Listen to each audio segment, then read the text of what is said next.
Então tá, irmãozinhos, agora, bem, a gente, não vou repetir tudo que a gente falou ontem, porque todo mundo estava aqui, acredito que não tem ninguém que não estava aqui.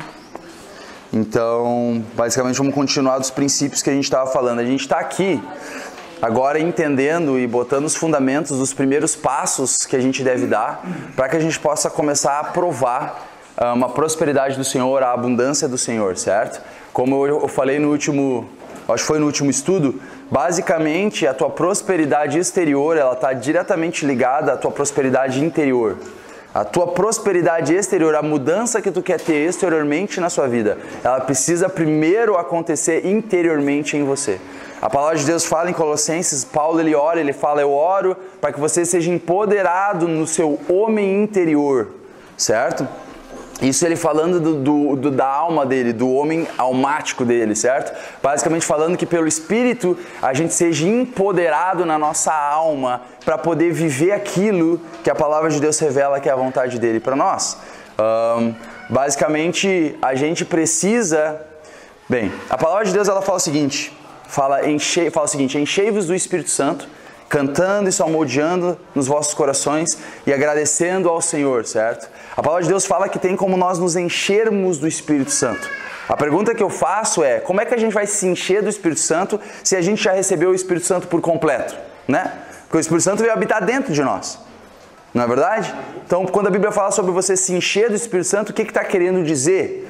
Não está falando do Espírito de você receber mais porções do Espírito Santo de fora para dentro. Está falando em você permitir o Espírito Santo que habita no teu espírito te encher de dentro para fora como uma fonte que salta para a vida eterna. Então é a água, Jesus falou, quando Jesus falou, ele começou a clamar no templo, falou, vinde a mim aqueles que têm sede, bebei, certo? Ele falou, aquele que beber da água que eu lhe der, brotará da sua fonte rios de água viva. E daí fala que Jesus falava disso do Espírito que ele daria, a qual ninguém ainda havia recebido por Jesus ainda não ter sido glorificado. Então ele fala que essa água é o Espírito Santo. A água é o Espírito Santo, a fonte da água é o Espírito Santo. Então quando ele fala de você se encher do Espírito Santo, ele está falando de você permitir que o teu espírito flua e inunde a tua alma e por consequente inunda o teu corpo e assim por diante inunda o ambiente que você está. Então para que a gente possa provar da abundância do Senhor no exterior, você precisa primeiro começar a permitir que o que está no teu interior te encha ao ponto de transbordar. Por isso que ontem eu estava falando sobre a importância da gente permanecer nas verdades que estão sendo semeadas no seu coração. Não adianta você escutar uma só vez isso aqui e simplesmente, deu, agora eu já sei e ponto, acabou. Você precisa permanecer. Jesus falou, como é que é? Jesus falou, permaneceis na minha palavra e verdadeiramente sereis meus discípulos, certo? Ele falou que a maneira de ser discípulo de Jesus, você tem que permanecer na palavra dele. Não é visitar a palavra do Senhor. É meditar na palavra de dia e de noite. Não é você ouvir 5 minutos por dia. É você viver uma mentalidade onde constantemente você está com a mente no Senhor, meditando nas coisas do Senhor. Aquele que prospera é aquele que medita na palavra de dia e de noite, certo? Então existe uma constância. Vou falar uma coisa. A palavra de Deus fala que nós temos que seguir o exemplo daqueles que pela fé e paciência herdaram as promessas. Fé sozinho não vai fazer com que você chegue na linha de chegada. Fé sozinha não vai fazer com que você chegue na linha de chegada. O que eu quero dizer com isso é que a fé é um estilo de vida, não é uma escolha momentânea. O justo viverá pela fé, não é o justo vai de vez em quando ter fé. O justo ele vai viver em fé, certo? Então a fé, a palavra de Deus fala que nós temos que ter fé e paciência. Sabe o que é paciência? Segundo o que a Bíblia demonstra, paciência nada mais é do que fé em um prolongado espaço de tempo. Paciência é você crer e continuar crendo, mesmo em um longo espaço de tempo. Se você vê na Bíblia, Jesus ele falou que se tu tiver a fé do tamanho de um grão de mostarda, você manda uma montanha jogar no mar e isso acontece, amém? Olha que interessante, o exemplo que ele deu é de uma semente que é uma das menores sementes que existem. Ele falou, se tu tiver a fé do tamanho dessa sementinha de mostarda, você vai ter a capacidade de levantar uma montanha. Quer dizer, ele está mostrando basicamente que você não precisa ter uma fé gigante. Não existe, na verdade, fé gigante. Existe fé ou incredulidade. Ou você crê ou você não crê. Ponto. Não tem grande fé, não tem pequena fé. Fala, não, mas calma aí, Natan, eu vi Jesus falar algumas vezes, mulher, grande é a tua fé. Ou falar outras vezes, homens de pequena fé. E se você for ver isso, se você for estudar isso, não quer dizer que ele está falando de tamanhos de fé, ele está falando de qualidade de fé. É a mesma coisa de falar, nossa, aquele músico é um grande músico. Você não está falando que ele é um grande músico, grandão, alto e tal. Não, ele é um grande músico, ele é um músico bom, certo? Então, quando Jesus ele fala disso, ele está falando de qualidade de fé. E é muito interessante porque quando ele fala de uma pequena fé, ele está falando de uma fé que dura por apenas... E uma das características de uma pequena fé é uma fé que dura por um pequeno espaço de tempo. Ou uma fé que quando enfrentada pelas consequências exteriores ou enfrentada pelas provações exteriores, ela desiste, ela apaga e ela não continua. Um exemplo disso é quando Jesus está andando sobre o mar. Os discípulos veem ele e falam, não vos assusteis, sou eu. Eles acharam que ele era um fantasma. E daí Pedro falou, Senhor, se é tu, comanda que eu venha andando sobre as águas até você. Ele falou, vem. Uma palavra, vem, foi suficiente para fazer um homem andar sobre as águas. Ele falou, vem. A gente sempre foca em Pedro que afundou. Mas Pedro foi o único que na Bíblia andou sobre as águas também igual a Jesus. Certo? E Pedro saltou das águas, ele saiu do barco, foi para a água e ele andou sobre as águas. Só que daí diz que ele estava andando sobre as águas e daí ele olhou as ondas, ele olhou os ventos, ele olhou as circunstâncias exteriores, atentou, igual Abraão não atentou para o corpo dele amortecido, Pedro atentou para as nuvens, as ondas e os ventos, e daí ele começou a afundar.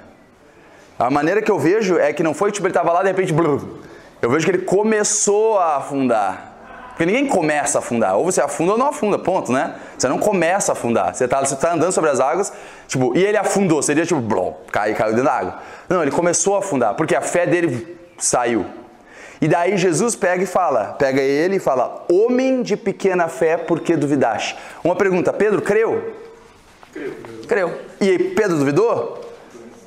Ele creu e duvidou. Ele creu em um momento, duvidou em outra. Então uma pequena fé é uma fé que começa e não chega no seu ponto de chegada. A palavra de Deus fala de... Paulo ele fala de Himeneu e Hermógenes, se eu não me engano. Fala que eles rejeitando a boa consciência, fizeram naufrágio na fé. Uma fé que naufraga é uma fé que saiu do porto. Certo? É um barco que saiu do porto, só que não chegou no ponto de destino. Ele afundou na metade do caminho. Então tem como você começar crendo e não terminar crendo. E por isso você precisa de fé e paciência. Certo? Porque daí fala, porque necessitais de paciência para depois de haver desfeito a vontade de Deus, podeis alcançar a promessa. A gente pensa às vezes, não, é só crer. Sim, é só crer e continuar crendo. Aquele que perseverar até o fim, esse sim será salvo. Perseverar até o fim fazendo o quê? Crendo até o fim. Então para que tu possa ver o fruto final do que a gente está falando aqui, de novo, eu reforço o ponto. Você tem que permanecer nessas verdades. Porque, de novo, os violentos tomam posse do reino de Deus. Então você vai ter que ser violento em proteger a tua fé, violento em permanecer crendo na palavra de Deus, quando tudo o resto está dizendo o contrário. Você vai ter que ser violento quando você fala, em nome de Jesus eu sou próximo, pela graça do Senhor Jesus, Ele supre todas as minhas necessidades e tu está em vermelho. E você não está chegando a conta você pagar e tu não sabe de onde vai vir dinheiro. Você tipo, cara, naturalmente não tem como eu pagar essa conta, no natural. Você vai ter que ser violento com a tua fé. Às vezes você vai ter que gritar, não em nome de Jesus, eu sou próspero em nome de Jesus, eu ando por fé, eu não ando por vista, Senhor, Tu é o meu provedor. Tu vai ter que ser agressivo, você vai ter que... Porque às vezes as dúvidas atualmente vão estar gritando, você vai ter que gritar mais alto que elas. Você tem que se colocar nessa posição de, cara, eu não me movo daqui. As pessoas acham que fé é um sentimento. Fé pode produzir um sentimento, mas fé não é sentimento. Fé é obediência. É obediência no que a palavra de Deus diz e confiança na fidelidade de Deus, que é poderoso para cumprir aquilo que Ele prometeu para você. Basicamente, cara, é o quanto você confia no Pai. O quanto você confia no Papai. O quanto você consegue descansar nos braços dele. É bem aquilo que a gente estava falando ontem, uma criança não fica pensando, nossa, será que meu pai vai me alimentar hoje? Nossa, será que a minha mãe vai suprir, né, o que eu preciso? Será que eu vou ter material para a escola no começo do ano? Uma criança não se preocupa com isso, porque ela confia no pai, confia na mãe. Da mesma maneira a gente. Então, de novo, isso que a gente está aprendendo aqui é para a gente seguir, permitir que essas sementes entrem no nosso coração e proteger elas e continuar focando nessas verdades para que tu possa ter o fruto cada vez mais abundante na tua vida nessa área. Amém? Então tá, vamos falar um outro ponto que é muito importante. Esse ponto aqui, como todos os outros, mas esse aqui também é um ponto muito importante, certo? Então, é o subtítulo que diz assim, reconheça, estamos na página 8, reconheça que tudo o que temos vem de Deus e é dele. Obviamente aqui estou falando de finanças. Não estou falando que se você tem uma enfermidade veio de Deus é dele, tá? Não estou dizendo que se você está passando uma dificuldade veio de Deus é dele. O que eu estou falando é de finanças aqui, certo?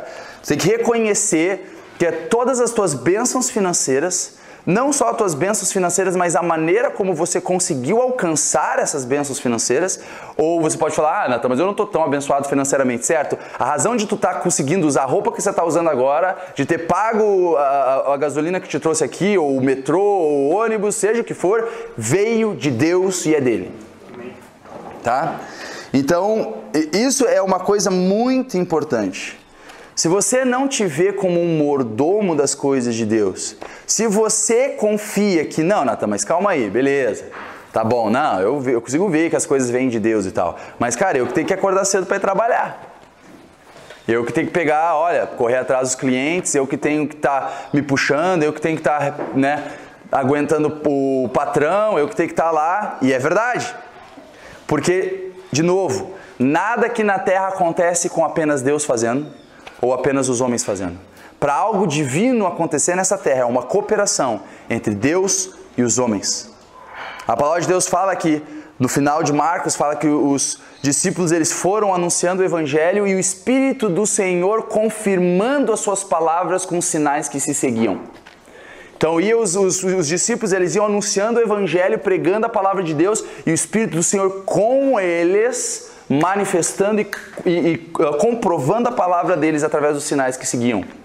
Então é uma cooperação entre você e Deus. Se você não fizer a sua parte, Deus ele pode ter toda a boa vontade de já ter pago o preço, você não vai provar. Se você quiser ver o que Deus tem para você e Deus não quisesse, não podia tentar querer, clamar, orar até o teu joelho ficar em osso, você não ia conseguir. Deus não ia acontecer, certo? O bom é que essa parte já está resolvida. Essa parte, Deus ele não volta atrás. A parte de Deus já está feita 2000 anos atrás.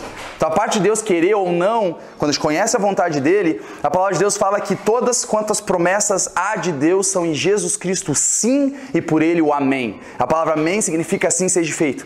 Isso significa que todas quantas promessas existem nesse livro aqui são suas já. Todas.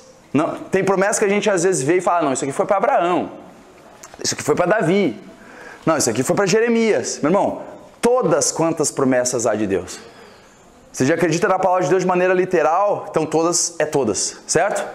Então a questão fala que todas quantas promessas de Deus há em Jesus Cristo são por ele o sim, são nele o sim e por ele o amém. Então não tem nada, absolutamente nada que tu possa pedir para Deus ou crer que é teu através do que você conhece, ser da vontade de Deus, que Deus fale não.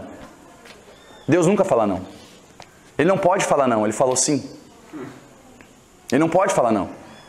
Ele já te deu. Como é que ele vai dizer não para algo que ele já te deu? Como é que ele vai tirar algo que ele já te deu? Os dons e a vocação de Deus são sem arrependimento. Amém? Então, a gente precisa, de novo, a gente precisa reconhecer essa cooperação entre Deus e os homens e a gente precisa se encher da palavra do Senhor e permanecer crendo para a gente ver o fruto disso. E uma das coisas mais importantes é isso, a gente reconhecer que tudo que a gente tem vem de Deus. Vamos ler então 1 de Crônicas 29, 1 a 16, fala o seguinte. Isso aqui é o seguinte. Davi ele teve um desejo no coração dele de construir uma casa para Deus, certo? Porque a casa de Deus, o lugar onde ficava a Arca da Aliança, onde a presença do Senhor ali estava presente, era num tabernáculo feito de tendas. E daí Davi construiu a casa dele de cedro, de todas as coisas finíssimas e tal. E Davi começou a se sentir mal. Fala, cara, como é que pode tô morando nessa casa de cedro e de rocha, né, coisas finíssimas e tal, e Deus está morando numa tenda. Ele falou, caramba, eu quero construir uma casa para o Senhor. Ele foi lá, chamou o profeta Natan, se eu não me engano, Natan ou Samuel? Acho que foi Natan. E daí o profeta falou, faz o que está no teu coração. Mas daí o profeta chegou em casa e Deus falou, ei, quando é que eu falei que eu queria uma casa? Basicamente, tipo, não é eu que estou pedindo isso. Eu sempre morei em tendas, não preciso morar numa casa, basicamente. Mas daí ele falou, não, mas tudo bem, faz o seguinte, tudo bem você construir uma casa para mim, mas não vai ser você, vai ser o teu filho Salomão, porque você é um homem de guerra, né? Você é um homem que tem muito sangue nas suas mãos. E daí, Davi, ele então começou a juntar finanças para a construção do primeiro templo que o filho dele, Salomão, acabou vindo depois a construir. Então vamos ler.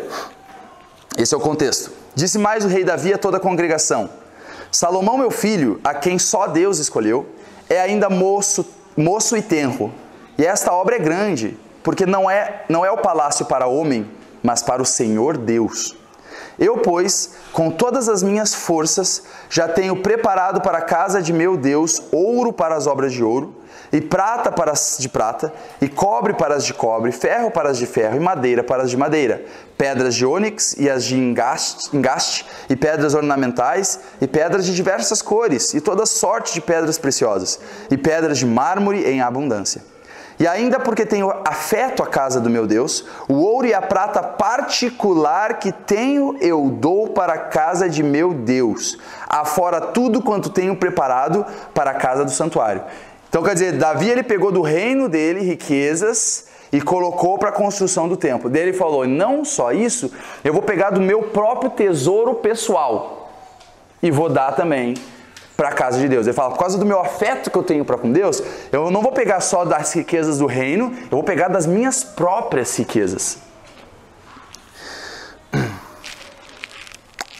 Teve uma vez no Antigo Testamento em que Davi, agora não me lembro exatamente qual que é a situação, mas chega um momento que Davi ele quer fazer um sacrifício para o Senhor, e daí tinha umas vacas, uns animais, que eram os animais para sacrificar, que era de um outro cara, e ele falou assim, olha, pode sacrificar para Deus. Ele falou, não, quanto é que você quer, quanto é que vale elas, que eu quero pagar por elas? E ele falou, não, meu rei, pode sacrificar. Ele falou, de modo algum eu vou sacrificar algo para Deus que não tenha, que não valha nada, tipo, que não tenha valor nenhum para comigo. Que não me custe nada, exatamente. Então, basicamente, tipo, cara, quando você... Deus, entenda uma coisa, Deus ele não precisa nada teu, mas Ele quer o teu coração. Se você dá coisas para Deus, mas você dá de uma maneira, tipo, qual é o mínimo que eu preciso dar para satisfazer a minha obrigação religiosa, você não está agradando a Deus. Se a tua posição de coração é tipo, o que eu posso dar para Deus que vai satisfazer a minha obrigação religiosa e eu possa me sentir, tipo, bem aos olhos de Deus. Se é uma coisa apenas para a tua consciência, mano, Deus não se agrada disso. Nós vamos ver isso mais para frente também. Então, aqui tu vê isso, Davi com ele falando, por causa do afeto que eu tenho para com meu Deus, eu também vou trazer do meu próprio tesouro. Continuando. Versículo 4. 3.000 talentos de ouro de Ofir e 7.000 talentos de prata purificada para cobrir as paredes das casas. Cara, eu fui para calcular isso aqui, calcular quanto é que é 3.000 talentos de ouro de Ofir e 7.000 talentos de prata purificada. Eu fui tentar ver qual que é o talento, mas tem muitas variações de... Talento é um peso de medida, certo? Uma medida de peso. E tem muitas variações, então não pude saber certinho quanto que foi. Mas o valor atualizado hoje dá entre 1,5 bilhão a quase algumas dezenas de bilhões. Tá? Do quê? Desse valor, 3.000 talentos de ouro de Ofir e 7.000 talentos de prata purificada. Mas de quilos? De dinheiro, de reais. No valor atualizado em reais, Esses 3 mil talentos de ouro, de novo, eu não sei dizer qual que é o correto. Eu tô mais pro lado de 1 bilhão e tanto, porque, cara, dezenas de bilhões é dinheiro pra caramba, até é difícil de acreditar.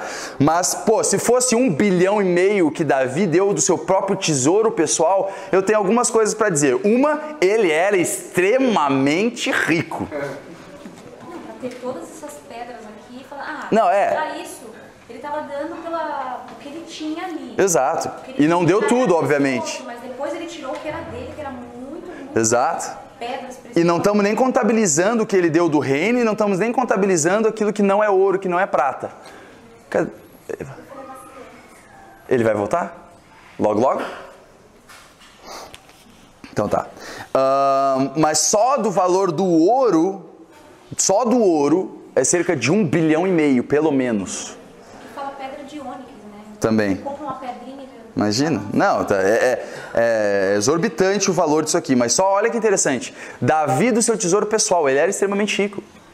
E como é que ele prosperou? Porque ele era um pastor.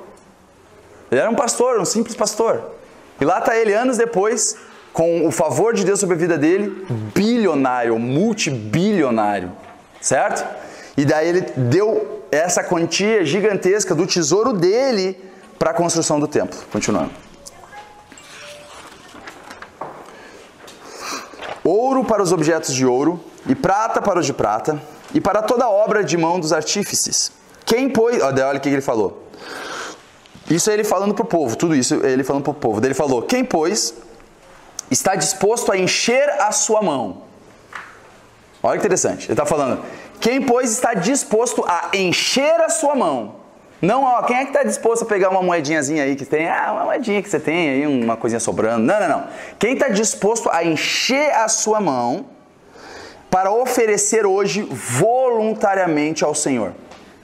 Então os chefes dos pais e os príncipes das tribos de Israel, e os capitães de 1.000 e de 100, até os chefes da obra do rei, voluntariamente contribuíram. E deram para o serviço da casa de Deus 5.000 talentos de ouro. Então quer dizer, se 3 mil era 1,5 bilhão, se vamos pegar pelo mínimo, 5.000 dá o quê? É mais a metade, né? 3 mil, vai dar quase 3 vezes isso, né? Tu que é bom de matemática, engenheiro? O outro era Fala aí. 7 talentos, não era? Não, 3 mil talentos de ouro. 3. É 5. E esse aqui é 5. Não, é um pouquinho menos que o dobro. É quase, vamos dizer, quase 3 bilhões então, seria. Então 5.000 talentos de ouro e 10 mil, isso sem falar das dracmas, 10 mil talentos de prata, sem falar da prata, 18.000 talentos de cobre, sem falar do cobre, 100.000 talentos de ferro, sem falar do ferro. Quer dizer, mano, é muita grana. Beleza, continuando. E os que possuíam pedras preciosas deram-nas para o tesouro da casa do Senhor, a cargo de Jeiel, o gersonita.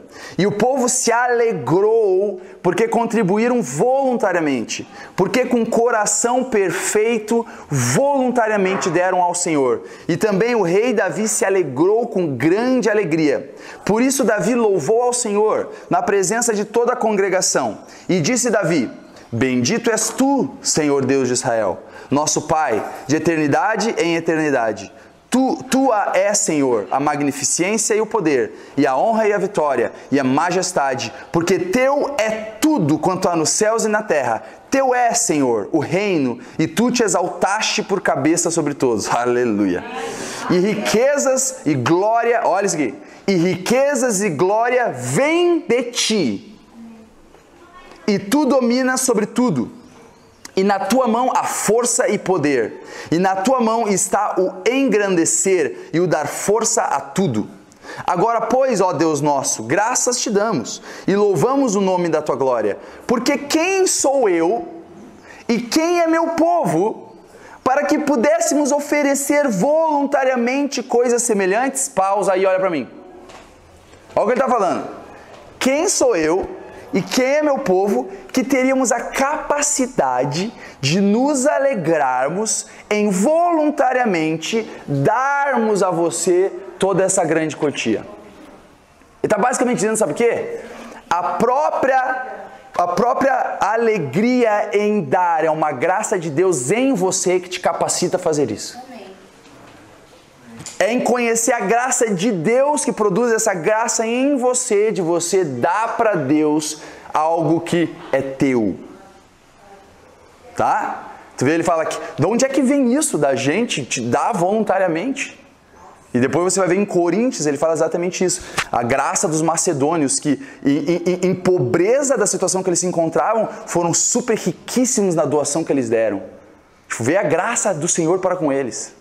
Então a graça do Senhor de prosperidade não acaba em apenas, Senhor, abundância de coisas para mim.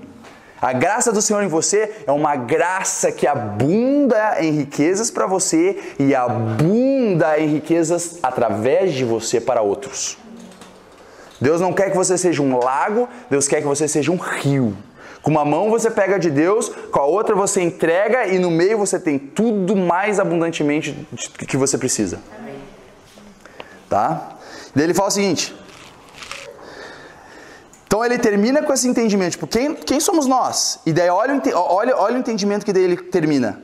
Porque tudo, fala tudo? Tudo. Vem de ti, e do que é teu, to damos. Faz aí. Basicamente ele está falando assim, cara, tipo, nós termos porque tem gente que dá, né? Glória a Deus, irmão. Deus abençoe essa igreja, estou dando essa soma de dinheiro aqui para abençoar vocês. E tem gente que faz isso com uma intenção egoísta. E tipo, olha aqui, então eu quis ajudar. É tipo igual os fariseus que tocavam trombeta, né? Tava lá eles andando, deviam andar com uma trombetinha, né? Tava andando, tá lá o pobre pedindo esmolas. Todo mundo olhava para eles e disse, Deus abençoe. Imagina, cara, ridículo. Então quer dizer... Essa graça de você dar voluntariamente ao Senhor em alegria de coração vem de Deus, não nasce de você, na sua pessoa natural. Amém. E vem através de um conhecimento de que, cara, o que é meu? Não tem nada que é meu. Tudo vem dele e é dele. Todas as coisas foram feitas por ele e para ele. Tudo que tu possui é dele. Você é mordomo das coisas de Deus. Então a questão é, se você acredita e se tu te engana em achar que você é o Senhor da tua vida e que isso que você possui foi você que conquistou, você se agarra a isso com todas as suas forças. Por quê? Nossa, porque eu tive que trabalhar, meu Deus. É o que eu estava falando ontem, é fácil você dar dinheiro de outro. Agora quando é o teu dinheiro, o meu dinheiro. Então, você fica muito apegado ao teu dinheiro. Não tem como você não ficar focado no teu dinheiro quando você pensa que o dinheiro é teu. E se tu pensa que o dinheiro é teu, é porque você ainda não reconheceu que Deus é o teu provedor. Porque se tu pensa que o dinheiro é teu, é porque você pensou, eu conquistei a minha independência financeira. Você devia ter dependência financeira de Deus. Não quer dizer que você tem que se apoiar em outras pessoas, ficar se... sugando da vida de outras pessoas para você sobreviver, não é isso que eu estou falando. Você deve trabalhar com a tua mão, fazendo o que é bom com as tuas mãos, para que tu tenha o que repartir com aquele que tem necessidade. Então você deve trabalhar, você deve sim ser cooperador com Deus, sabendo que o favor dele está sobre a sua vida, tu colocar a mão nas coisas para que elas sejam abençoadas, porque Deus falou que tudo quanto a gente colocasse a mão prosperaria. Então, esse é uma chave muito importante. Continuando. Porque somos estrangeiros diante de ti, e peregrinos como todos os nossos pais. Como a sombra são os nossos dias sobre a terra, e sem ti não há esperança. Isso é outro ponto. Ele está falando, nós somos estrangeiros, nós somos peregrinos. Basicamente, nós estamos de passagem por esse mundo. Nós estamos de passagem por esse mundo. Se tu parar para pensar isso, cara, a gente dá muito valor a essa vidinha terrena aqui. É importante essa vida terrena? Super importante. Até porque o que você faz nessa vida determina a tua eternidade. Super importante. Agora, o foco é a eternidade, não é a vida aqui. Amém. Certo? A palavra de Deus fala que se já ressuscitastes com Cristo, pensais nas coisas que são de cima e não nas que são terrenas. Pensai nas coisas que são de cima, onde a vossa vida está escondida com Cristo em Deus. Com Deus em Cristo. Amém? Você deve ter uma mentalidade celestial enquanto você vive uma vida terrena. Mesmo que a gente ande na carne, nós não vivemos pela carne, nós vivemos pelo Espírito. Então, esse é o entendimento que aqui Davi já tinha. Nós somos estrangeiros e peregrinos. A palavra de Deus fala falando acho que no capítulo 11 de Hebreus, fala, como é? Fala assim, porque estes que declaram isso, porque esses que buscam uma pátria, certamente declaram que são estrangeiros e peregrinos, porque buscam uma pátria melhor, isto é, a celestial. Por isto que Deus não se envergonha deles, de se chamar o seu Deus. Cara, Deus olha pra ti e fala assim, caramba, olha lá, ele não está vivendo para ele não está vivendo para essa vida aqui, ele está vivendo como apenas um estrangeiro e peregrino, ele está só visitando aquele lugar, ele está só de passagem nesse lugar, enquanto ele está passando, ele está manifestando a minha natureza, mas ele não vive para aquele mundo, ele vive para mim, eu não me envergonho de me chamar Deus dele. Deus pode olhar para você e falar, eu não me envergonho de me chamar o teu Deus. Eu sou o teu Deus. Eu que sou Deus dele, viu? Sou eu sou Deus deles. Incrível isso. E fala desses que reconhecem que são peregrinos e estrangeiros. Se tu é peregrino e estrangeiro, você não se apega às coisas, cara. Tem um perigo, cara, de você começar a entrar no entendimento da vontade de Deus para a tua vida financeira, para a abundância do Senhor, tal. E daí começa a abundância a acontecer na tua vida. Começa coisas a acontecerem. Daí tu consegue comprar o teu primeiro carro. E daí você pega o teu carro e fala, meu carro. E você fica pegado àquele carro. E agora é o teu carro. Antes era tudo de Deus, agora é teu, é o meu carro. E daí você, sem querer, entra de novo nessa mentalidade que, cara, vai fazer com que você comece a achar que as coisas são tuas, que veio de você. Tem esse perigo. Então, se tu entende que tu é um peregrino e forasteiro nessa terra, que você está de passagem, meu irmão, se Deus me der essa casa, me der outra casa, fala para eu ir para aqui, para lá, deixar isso, pegar aquilo, cara, eu só sou um peregrino estrangeiro, pego aqui, deixo aqui, vou para lá, ganho outra coisa, devolvo aqui. Constantemente a minha vida é de abundância que não para em mim. Entendeu? Faz sentido? Davi já entendia isso. Talvez não é por isso, não é por acaso que ele era multibilionário. Multibilionário. 16. Senhor, nosso Deus, toda esta abundância que preparamos para te edificar uma casa ao teu santo nome, vem da tua mão e é toda tua. Irmãos, isso é muito importante. De novo, você pode pegar e falar, não, Natan, mas eu tenho que acordar cedo, Natan, eu tenho que fazer isso e aquilo. Beleza. Existe uma parte onde você coopera, que se você não cooperasse, você não veria a provisão do Senhor? Sim. Da mesma maneira, existe uma cooperação para você ser salvo. Como assim, Natan? Você tem que crer. Tem pessoas que não querem crer e não provam a salvação. Mas quem que realmente se salva? Deus. Você só recebe. Mas existe essa cooperação entre os homens e Deus. Mas por haver essa cooperação entre homens e Deus, é o perigo de você achar que você, o braço da tua carne, é que supre as necessidades. E pode ser que você estudou para poder virar um engenheiro, você estudou para poder virar uma esteticista, você estudou para poder virar o que você é hoje, o que você trabalha hoje, certo? Mas a verdade é que você pode falar, então, não, mas eu estudei para virar isso, sim, mas quem é que fez você nascer? Você não escolheu nascer, meu irmão.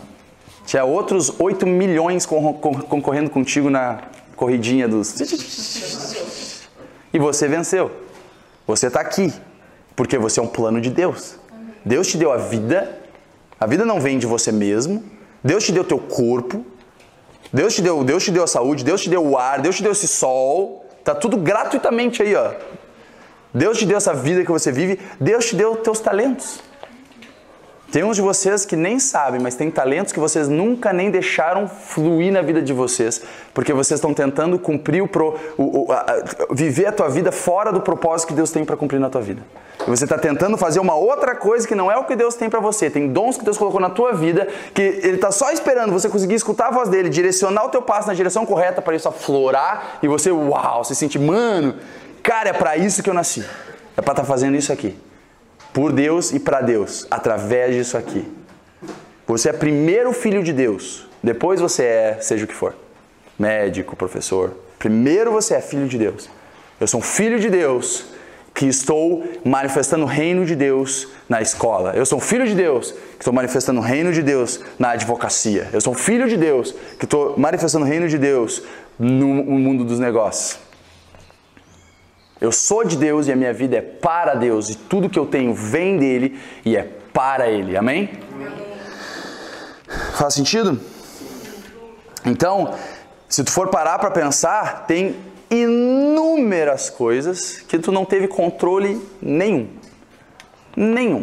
Na verdade, tudo que você pôde fazer através de você foi literalmente apenas uma cooperação. Você não é o iniciador disso e nem o que te fez capaz a conseguir cumprir isso. Entende o que eu estou querendo dizer?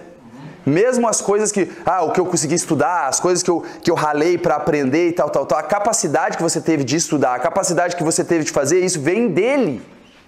Não vem de ti. Você começa a entender isso, você começa a ver, meu irmão, caramba, cara, eu não fiz coisa nenhuma, é tudo ele. É tudo dele. É tudo para ele. E isso é muito importante que a gente compreenda. Estava lá, Deus, ele cria o mundo. Haja luz, haja separação entre luz e trevas, haja separação entre águas e águas.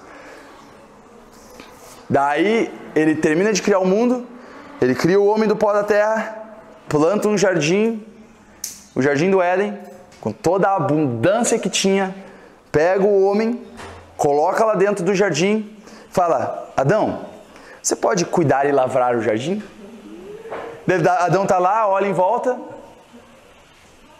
O que é que tem que fazer mesmo? Está tudo pronto. Se Deus chegasse e falasse, ô Adão, tá vendo aquele deserto ali, ó? Ó, tem um córrego de água ali, ó. Ali estão as sementes. Você lavra e cuida, você lavra e planta um jardim para mim, por favor, pode ser? Valeu, viu? A gente se conta depois. Seria diferente, né?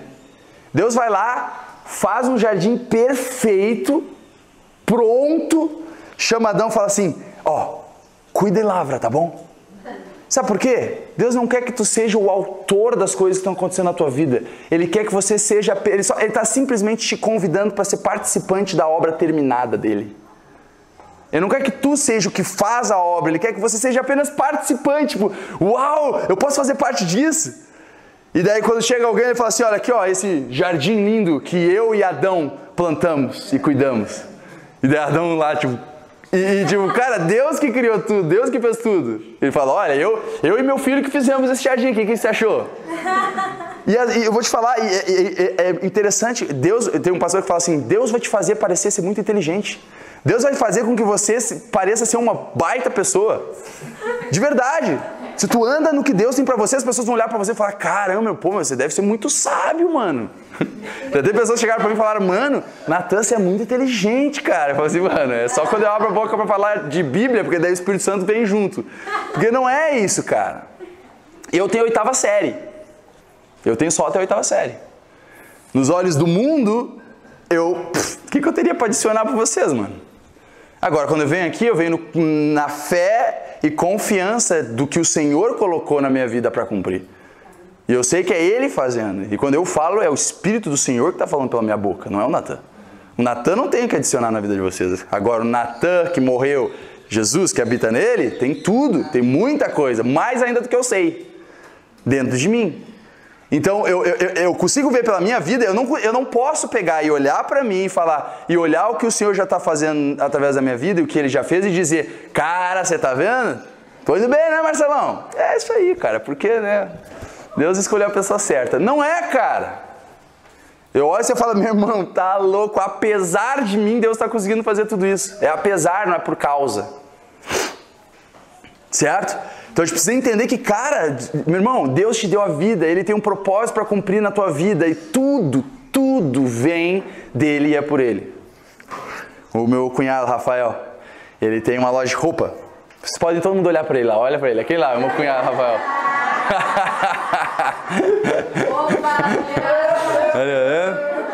Viu? É casado já. Então a questão é bonito, ó, a Mari ali, ó. A Mari ali é minha cunhada também ali, ó. A esposa dele ali, ó. Vamos sair daqui, a gente já vai gastar lá. Isso, eles têm uma loja de roupa de menino, de mulher, menina, mulher, idosa, meu irmão. Top! Top demais, tem pra todas as idades. Top demais, feminino, isso aí.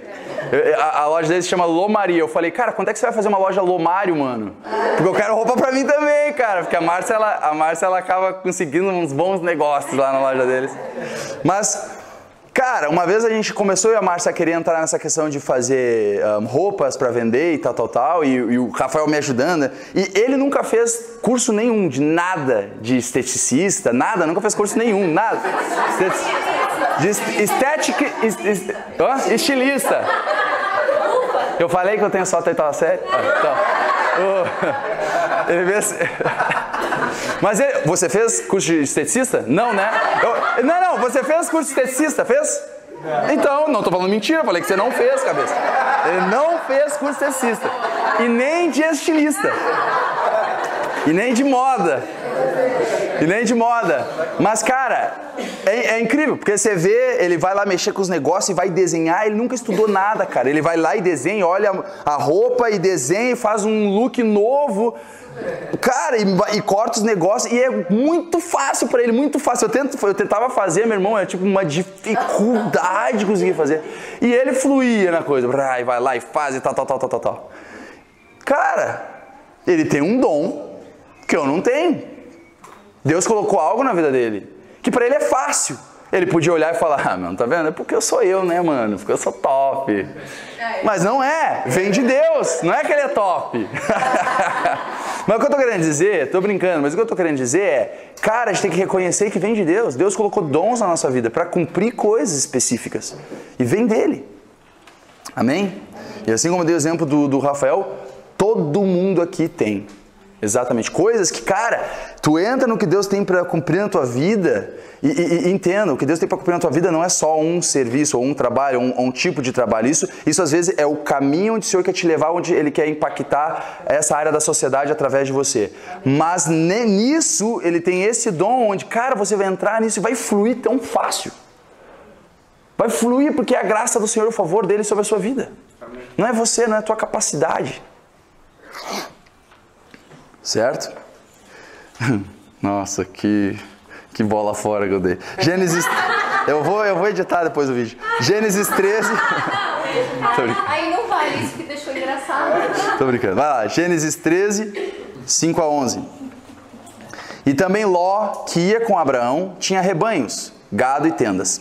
E não tinha capacidade a terra para poderem habitar juntos, porque os seus bens eram muitos, e de maneira que não podiam habitar juntos. Então aqui está falando de Abrão, quando ele era Abrão ainda, e Ló, certo? E eles estavam habitando juntos, Ló era o sobrinho de Abrão.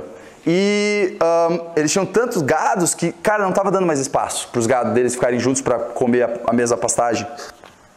E daí fala no versículo 7, e houve contenda entre os pastores do gado de Abrão e os pastores do gado de Ló, e os cananeus e os perizeus habitavam então na terra. E disse Abrão a Ló, ora, não haja contenda entre mim e ti, e entre os meus pastores e os teus pastores, porque somos irmãos. Não está toda a terra diante de ti? Eia, pois, aparta-te de mim, e se escolheres a esquerda, irei para a direita, e se a direita escolheres, eu irei para a esquerda.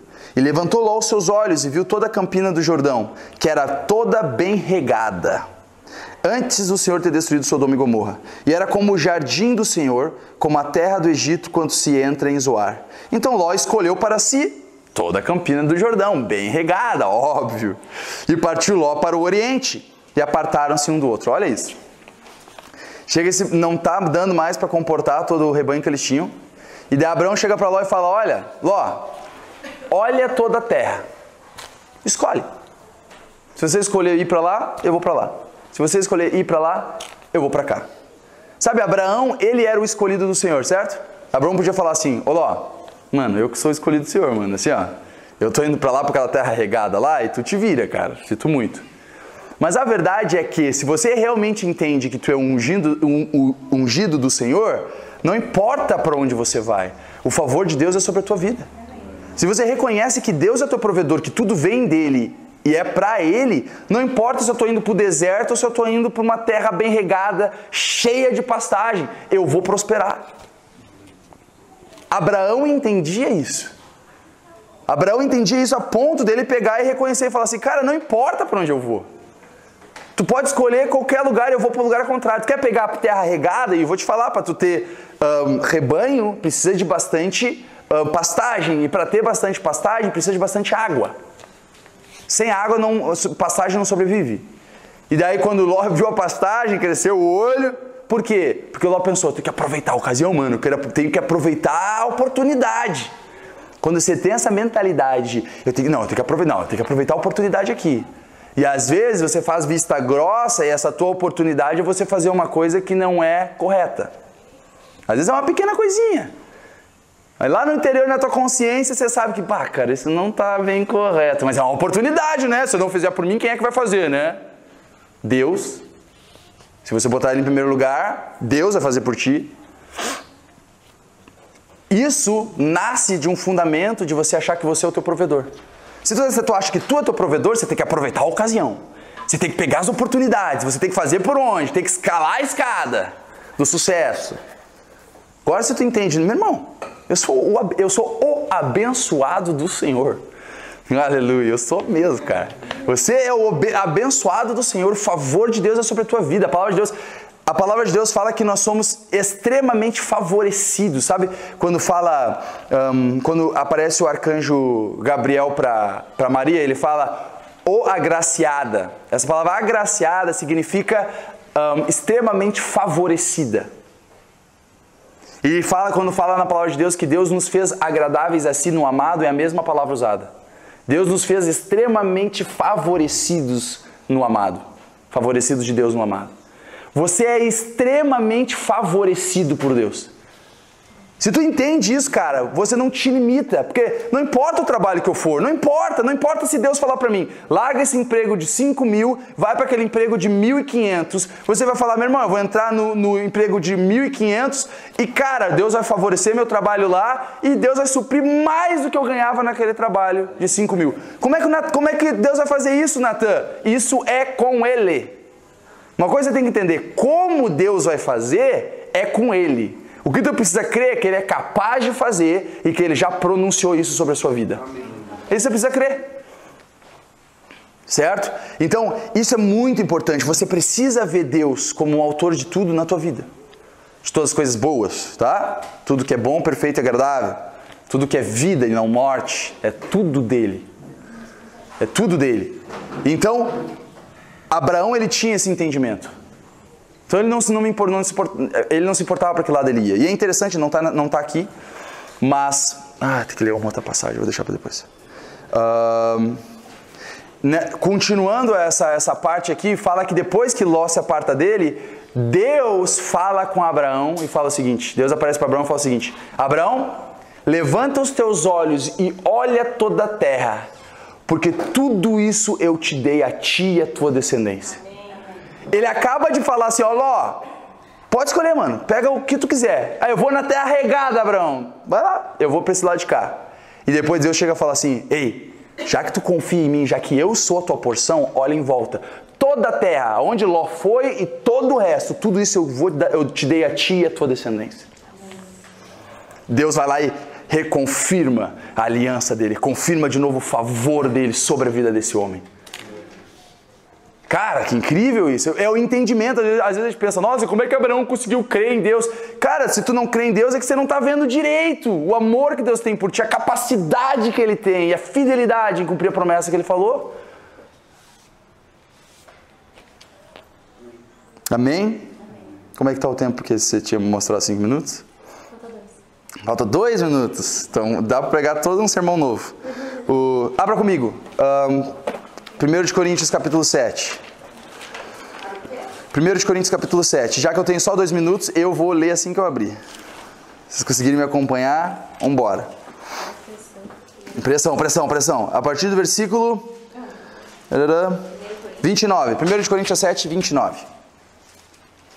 5, 4, 3, 2, 1. Começando. Isto, porém, vos digo, irmãos, que o tempo se abrevia. O que resta é que também os que têm mulheres sejam como se não as tivessem. Todas as mulheres falam assim, ó. Tem gente que tem mulher que não gosta de Paulo. Mas só se tu não entende o que ele está querendo dizer. Mas olha o que ele está querendo dizer, eu vou explicar. E os que choram como se não chorassem. E os que folgam como se não folgassem. E os que compram como se não possuíssem. E os que usam deste mundo como se dele não abusassem. porque a aparência deste mundo passa. Olha o que ele está falando. O tempo está se abreviando. Jesus está voltando. Nós somos peregrinos e estrangeiros. Daí tu fala, mas Jesus está voltando há 2000 anos atrás. Mas tu tem uma só vida. Se Jesus não vier no tempo da tua vida, você vai para Ele e você vai receber de acordo com o que tu fez em vida. Então não tem essa. Jesus está voltando de uma maneira ou outra, mano. E tu vai ver Jesus voltando, ou você chegando para Ele, ou Ele voltando aqui na terra. E aqui fala, o tempo se abrevia. O que resta é que aqueles que têm mulheres sejam como se nós tivessem. Não está falando de não amar a mulher, porque tem que amar como Cristo amou a igreja. Não está falando que a gente deve cuidar da mulher, porque a palavra de Deus fala que aquele que não cuida dos seus é pior do que o infiel. Não está falando isso. Sabe o que ele está falando? Já que o tempo se abrevia, a gente tem que viver de tal maneira onde a principal coisa seja primordial na nossa vida, que é colocar o reino de Deus em primeiro lugar. Então, por isso que depois ele fala... e os que choram como se não chorassem. Quer dizer, cara, você está chorando, você está passando por situação difícil. Meu irmão, enxuga as lágrimas, mano. Continua em frente. Vamos embora. A gente é peregrino e estrangeiro. A gente tem coisa para cumprir nessa vida. Jesus está voltando. Tem coisas mais importantes do que isso. Daí ele fala, se você folga, seja como se não folgasse. Tu está alegre, você está, hoje é festa. Meu irmão, não, para com isso. Você está feliz, legal, mano, mas vamos embora, continua, não perde foco. Continua, seguindo em frente, vamos embora. Continua seguindo em frente, não se deixa perder o teu foco. Daí ele fala, e os que compram como se não possuíssem. Legal, Deus te abençoou, você está comprando coisas, você legal, massa, cara, mas como se tu não possuísse, não fica preso a essas coisas. Não fica apegado a essas coisas. Não fica servindo a essas coisas. A gente tem que cuidar o que Deus nos dá, sim. Uma coisa é cuidar, outra coisa é idolatrar, outra coisa é tu tá todo, ai meu Deus, não, calma aí. Não, mano. Seja como se não possuíssem. E os que usam desse mundo como se dele não abusassem, porque a aparência deste mundo passa. Fez sentido? Sim. Olha que interessante, olha que radical. A vida cristã é radical, mano. Eu gosto disso. Não tem meio termo. Então... de novo, se você tem essa mentalidade, cara, tudo é dele e por ele, então não tem nada que eu me apegue a não ser ele. Ele é o foco da minha vida e ele que provê todas as coisas. Amém? Então tá, irmãozinhos, alguém tem alguma pergunta para fazer em relação ao que a gente falou, hoje ou ontem, pode ser? Não? Não, eu queria só complementar um comentário. Você deu um estudo pra gente uma vez da parábola do semeador, que chegava a parte da terra com espinhos, né? Que são algumas distrações da nossa vida que eles impedem de continuar dando fruto em abundância. E que esses espinhos, que são essas distrações, podem ser justamente coisas que são bênçãos de Deus na nossa vida, né? Que como tá falando aí, pode ser o nosso casamento, o nosso emprego. Sim. Nos fala dos cuidados da vida e as ambições das riquezas. Entram e sufocam a palavra e ela não dá fruto com perfeição. Então é isso, os cuidados da vida, as coisas do dia a dia e a ambição por riqueza vai sufocar a palavra de Deus na tua vida, fazendo com que ela não produza fruto. Isso a gente vai falar mais pra frente, até iria mencionar, né? Mas a gente vai mencionar esse versículo também. É bem isso, é exatamente isso. Tem mais alguém com alguma pergunta, alguma coisa? Fala. Quando você falou do Pedro, que ele começou a afundar, eu pensei que na nossa vida a gente traz muito isso, principalmente quando a gente não entende as promessas de Deus, que é quando as coisas começam a dar certo e aí você já pensa, putz, tá tudo dando muito certo, alguma coisa vai dar errado. Nossa. E é igual, né? Então quando ele falou, então, né? Ordene que eu ande. Deus falou, vem. Aí ele falou, caraca, ele falou, vem, então eu vou. Aí ele foi, só que quando ele foi, que ele viu, mano, tô andando em como cima assim, da água. Né? Exato. E aí tirou os olhos do foco que era Jesus e começou a afundar. Exato. E a gente faz isso, a gente vai indo, as coisas começam a dar super certo. Caraca, não, mas tá muito certo, eu tô muito feliz, tô muito bem. Você tá olhando no, nossa, eu tô andando em cima das águas, em vez de estar olhando no, nossa, por que eu tô andando em cima das águas? Por causa de Jesus. Tipo, caramba, Jesus está me fazendo andar em cima das águas. Então, quando a capacidade de você andar em cima das águas, você não tira o foco de que a capacidade vem de Jesus, por conhecer a fidelidade e o amor dele, não existe a chance de tu afundar. A tua confiança continua plena, porque não depende de você, depende da fidelidade dele. E realmente a gente tem que... E são coisas que a gente são profecias que a gente proclama sobre nós mesmos. Uma das coisas que eu tive que fazer uma mudança de mentalidade em relação às finanças foi meio que quebrar essa mentalidade de pobreza. Apesar de eu nunca ter sido pobre, nunca ter, experimentado fome e tal, essas coisas, às vezes a gente tem uma limitação na nossa mente, a gente não consegue se ver próspero. E às vezes a gente vive naquela coisa de ficar contando moedinha, de ficar vendo se tá tudo certinho e tal, e entenda, não estou falando, ontem a gente falou sobre a questão de ser fiel, não estou falando disso, estou falando de que, cara, vamos comer fora hoje? Não, calma aí, deixa eu ver, 10, 20, 30, 25, mais R$1, R$2, cara, eu tive que começar a quebrar essa mentalidade. E uma das maneiras que eu comecei a fazer isso, eu de maneira proposital, eu e a Márcia, a gente saía para jantar fora em um lugar que era acima da nossa capacidade de pagar. Obviamente, capacidade de pagar, estou dizendo que a gente não iria se a gente estivesse olhando os centavinhos. A gente não iria sair fora para comer um japonês se a gente estivesse contando a moedinha. O que acontece cara, tu pode conhecer todas as promessas do Senhor. Se você não te vê como alguém próspero, se você não vê você mesmo como alguém que prospera e que a abundância do Senhor é sobre a sua vida, às vezes você limita justamente porque você está vendo você como alguém que sempre tem pouco, alguém que, não, calma aí, não, mas eu não tenho dinheiro para fazer isso, eu não tenho dinheiro para fazer aquilo. Não estou dizendo para você não ter sabedoria e sair gastando dinheiro que você não tem. Eu estou dizendo de você começar a tomar atitudes, por exemplo, não, cara, não dá pra gente comer fora. Não, caramba, não pode comer fora, porque se a gente comer fora, meu Deus, daí não vai ter como pagar a conta no final do mês. É uma boa oportunidade de você falar, meu irmão, quer saber? Vamos lá, meu amor, vamos comer fora. Você sai e come fora. E você começa, viu? Olha lá. Amém. Mas é verdade, vocês entendem que você pode tomar atitudes práticas para começar a quebrar essa mentalidade de pobreza, essa mentalidade de eu estou sempre para baixo, essa mentalidade de eu nunca vou conseguir algo bom, eu nunca vou ter um carro bom, eu nunca vou estar morando numa casa boa. Cara, você tem que começar a quebrar isso, começar a entender, meu irmão, eu sou filho do rei, cara, eu sou filho de Deus, eu sou extremamente favorecido, cara, tá entendendo? A bênção do Senhor está sobre a minha vida, Ele se fez pobre para que eu enriquecesse. De novo, não estou dizendo para tu usar sem sabedoria o dinheiro, mas estou dizendo para tu tomar sim atitudes em direção que às vezes você nunca iria pisar lá, porque não, imagina se eu fizer isso, eu não vou conseguir comprar isso e aquilo, eu não vou conseguir pagar as contas. Você tem que começar a quebrar isso, e eu e a Márcia começou a fazer. A gente começou a tomar essas atitudes. Não, mano, nós vamos sair, vamos comer fora, ou vamos comprar tal coisa. E tal. E não estou falando de comprar uma Ferrari, não estou falando de pegar e comprar um iate parcelado, não é isso que eu estou falando. Mas coisas, vai avançando pouquinho, na mentalidade cara, pelo amor de Deus. Então, uma época da minha vida, eu trabalhava na marcenaria, e quando eu trabalhava nessa marcenaria, eu tinha que escolher entre pegar o ônibus para voltar para casa, ou comprar um amendoim com chocolate e ir andando pra casa comendo amendoim com chocolate. Muitas vezes escolhia o amendoim, mano. Muitas vezes.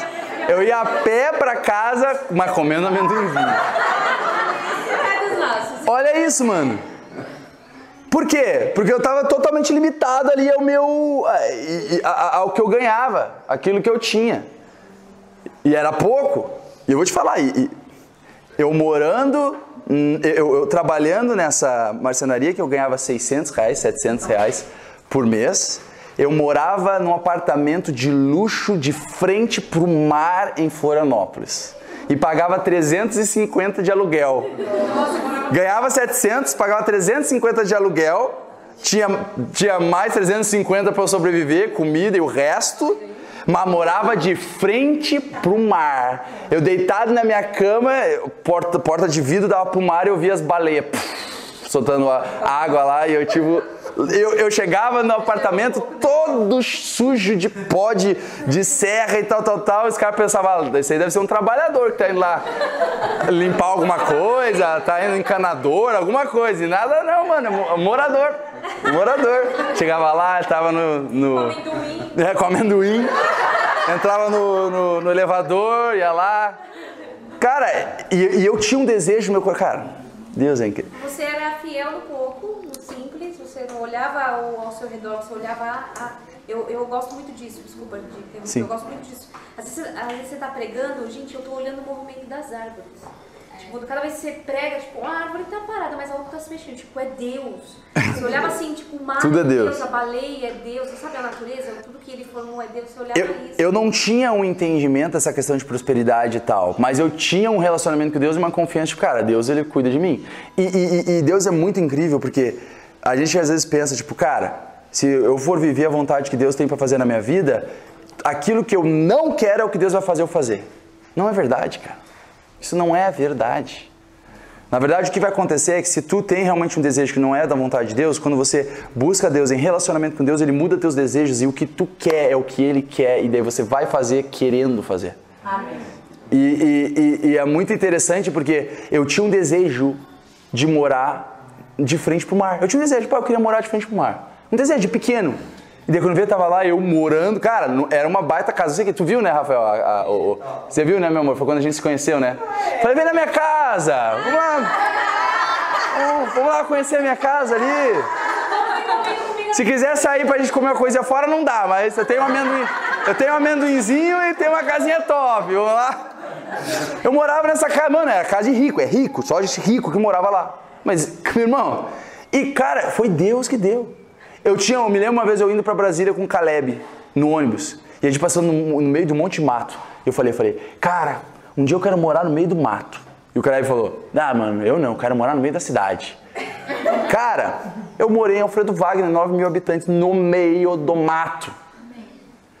Se tu coloca a tua vida, cara, nas mãos do Senhor, Ele vai te mimar. Ele vai suprir coisas que quando você estiver no meio da coisa, você vai falar, meu irmão, era um desejo, tipo assim, um desejinho, uma coisinha que eu tinha no meu coração e que Deus, Ele, em todo o seu carinho e amor, cumpriu pra mim. Por quê? Porque eu não quero viver a minha vida. Eu não quero conquistar minha casa na frente do mar. Não, mano, eu quero fazer a vontade do Senhor. E no meio do percurso, Ele vai cumprindo todos os desejinhos, coisinhas que eu tinha na minha vida. E ele tava ali olhando, olha lá que bonitinho, meu ser, né? comendo amendoim no meio do caminho. Exatamente. Mas ele preparou a maior pegadinha do malandro pra você ir pra Márcia, né? Ele com apartamento top, ela com super salário. Top, né? E depois, agora você vai ter que aprender a confiar em mim. Você conta. Se contasse, você não ia querer. Amém.